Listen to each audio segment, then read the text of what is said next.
Bonjour et bienvenue dans cette nouvelle vidéo. Je vais vous parler des 13 pays qui sont dispensés de l'obligation d'avoir un visa pour venir au Canada ou entrer au Canada.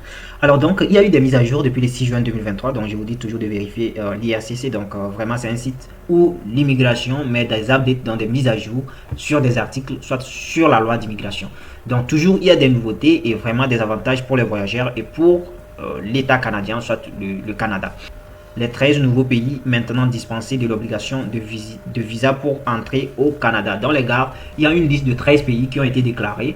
Donc si vous faites partie de ces 13 pays, vous n'avez plus besoin d'un visa. Donc vous avez juste besoin d'une autorisation de voyage électronique pour venir au Canada, soit pour faire une escale au Canada. Alors donc vous allez voir qu'au début, il fallait faire une demande de visa, donc qui va vous prendre peut-être 3 à 4 mois pour finir les étapes, soit même être rejeté. Mais avec cette demande d'autorisation électronique, c'est quelque chose de peut-être 24 heures ou 48 heures ou plus pour avoir un retour. Donc déjà, c'est quelque chose qui réduit les délais. Et en plus, au même moment, ça va réduire les délais pour ceux qui font la demande de visa. Maintenant, vous allez voir que c'est très facile parce qu'il y a certains qui voyagent et leurs vols souvent sont avec des escales aux États-Unis. Donc, ils sont obligés de modifier leur vol, soit d'annuler carrément. Peut-être que le billet n'est pas remboursable, il va perdre le billet parce qu'au début, il ne savait pas qu'il y avait trop de restrictions aux États-Unis. Comment ça va impacter le tourisme au Canada? Et il y aura beaucoup de visiteurs au Canada, d'accord? Maintenant, il y aura beaucoup de personnes qui vont réserver des vols avec des escales au Canada parce qu'avant, c'est compliqué. Au lieu de, à cause d'une escale, tu n'es pas obligé de faire un visa et passer tous ces temps de 3 ou 4 mois en attente et tout ça. Et peut-être par la suite, on va te rejeter le visa et tout ça. Donc, vous allez voir, c'est beaucoup stressant, n'est-ce pas? Donc, à cause de ça, les voyageurs souhaitaient voyager avec les compagnies aériennes qui passent par l'Union européenne. Parce que là, si tu as une escale, tu n'as pas de problème de visa. Donc, vous allez voir que ça impactait en fait l'économie canadienne et surtout le secteur du tourisme. Donc, du coup, le Canada a bien réfléchi et vraiment, je vois que Air Canada a salué cette initiative, soit cette mise à jour qui vient d'être faite. Donc, nous allons essayer de voir comment ça va impacter cela, n'est-ce pas? Ce qui m'intéresse plus, c'est les pays qui sont admissibles à ce programme.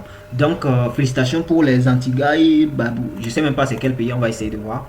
Donc, si tu es dans ce pays, mon frère, tu n'as plus besoin de visa pour venir au Canada. Tu prends juste ton téléphone avec ta connexion Internet, tu vas sur le site et tu fais ta demande.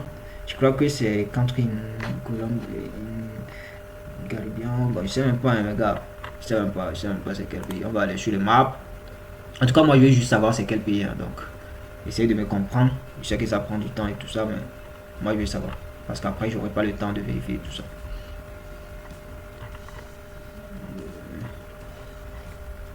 Donc, bon, c'est un pays sud-américain. Donc, on revient là-dessus.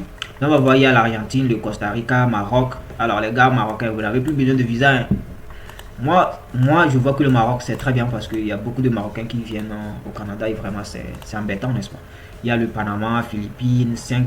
Alors, vous voyez toute la liste, c'est ça. Donc, je vais vous mettre les liens. Ce que je vais faire, je vais vous mettre le lien dans la description de la vidéo. Comme ça, vous allez aussi vous-même vérifier et voir comment tout ça peut vous aider, n'est-ce pas?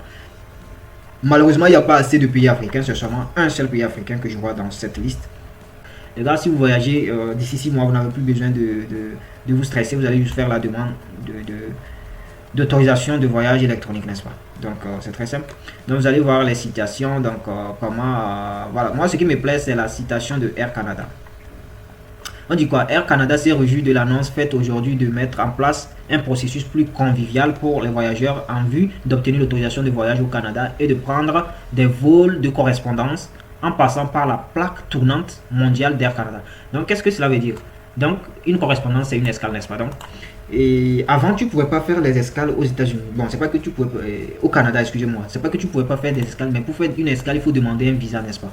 Par exemple, un Marocain qui veut voyager au Panama ou je sais pas, au Mexique et que son vol doit faire une escale au Canada, il a besoin de demander, passer 4 mois ou 3 mois pour faire une demande de visa pour son voyage, n'est-ce pas? Mais maintenant, déjà, même la veille de ton voyage, tu peux déjà faire la demande d'autorisation et tu vas avoir ta réponse, n'est-ce pas? Parce que je vois, c'est bien mentionné. Alors, ils n'ont pas vraiment précisé les délais, mais on va voir. On est toujours en train de vérifier les frais. Dans les gares, les frais, c'est seulement 7 dollars. D'accord? L'AVE est un document de voyage numérique que doivent détenir la plupart des voyageurs dispensés de l'obligation du visa pour venir au Canada par avion ou y faire escale. Donc, le coût, c'est 7 dollars canadiens. Pour présenter une demande d'AVE, les voyageurs n'ont besoin d'un passeport, de la connexion Internet et de leur email, n'est-ce pas? Et au cours de la prochaine année, le Canada s'étend à recevoir 200 000 visiteurs, ce qui veut dire plus de 20% de plus en provenance de ces 13 pays, donc d'ici ou une décennie. L'augmentation du nombre de voyageurs provenant de cette devrait rapporter plus de 160 millions de dollars en recettes touristiques supplémentaires. Donc vous voyez, donc c'est en fait une stratégie pour élargir, d'accord, leurs recettes au niveau du tourisme, n'est-ce pas? Parce que avant il y avait plusieurs voyageurs qui ne pouvaient pas passer par le Canada et donc maintenant ils peuvent passer facilement. Et pour faire votre demande, vous allez sur le site IRCC, vous allez voir ici et vous allez faire votre demande d'AVE. Donc c'est très simple, renseignez-vous sur, donc vous allez vous renseigner ici et voilà, faire votre demande. Donc les gars, voilà ce que j'avais à partager avec vous, donc cette mise à jour qui est vraiment importante parce que d'autres ne vont pas voir ça et donc ça va les affecter ou soit ils vont perdre leur temps à faire une demande de visa tandis qu'ils ont besoin seulement de l'AVE pour voyager. Donc les gars, voilà un peu une nouvelle que j'ai amenée pour vous. Si toutefois vous avez aimé la vidéo, soit vous avez aimé cette mise à jour, n'hésitez pas à liker la vidéo et de partager à vos proches qui sont dans ces pays et si possible commenter la vidéo pour voir comment l'immigration canadienne est en train de vous satisfaire et n'oubliez pas de partager, de vous abonner si vous ne l'avez pas fait. Merci d'avoir suivi la vidéo et à bientôt les gars.